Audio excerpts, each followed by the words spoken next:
The rain poured like judgment from the heavens, soaking the torn fabric of Ethan's only jacket as he paced outside the convenience store. He wasn't here to buy anything. He had nothing left to offer. His pride had already been stripped by the storm of unemployment, overdue rent, and the echo of his newborn daughter's cries back home. What had once been a promising life, a steady mechanic's job, a small but cozy apartment with his wife Emma, and a future they dared to dream of, had now crumbled under the weight of one misfortune after another. Emma had passed away during childbirth, leaving Ethan alone with an infant and a heart full of grief. Clutching an empty baby bottle in his calloused hand, Ethan stepped into the store, praying for mercy from a world that had shown him little. He approached the cashier with trembling lips. "Please," he said, his voice barely above a whisper. "I don't want money. I just need milk. My baby hasn't eaten since yesterday." Behind him, a few customers scoffed. One muttered something about freeloaders.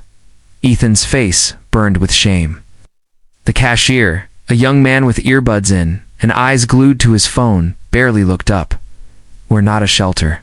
No handouts here." Defeated, Ethan turned to leave. But just then, someone stepped forward. A woman. Tall, elegant, and clearly out of place in that run-down neighborhood.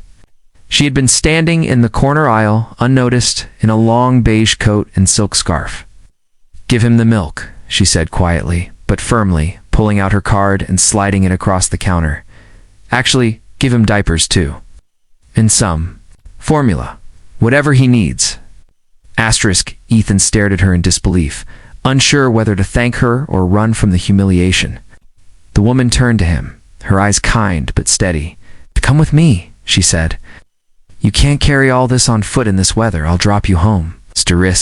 He hesitated, but the truth was, he had nothing left to lose. In her sleek, black SUV that smelled like new leather, he remained silent until she spoke again. "What's her name?" "Leela," he replied softly. "She's all I have." When they arrived at his building, a crumbling brick complex with graffiti on the stairwells and broken elevators, she didn't flinch. She helped carry the bags up for flights of stairs, and even held Lila in her arms when she cried.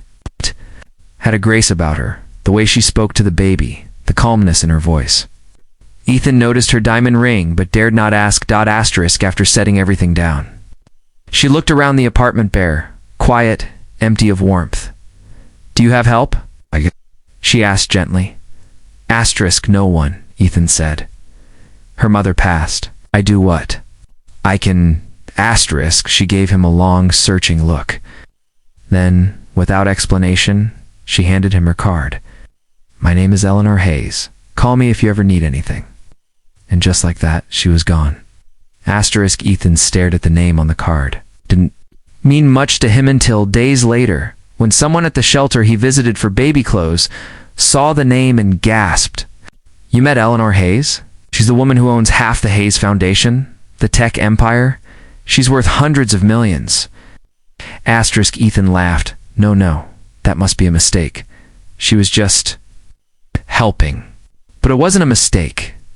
That moment would change everything. And he hadn't seen the last of Eleanor Hayes.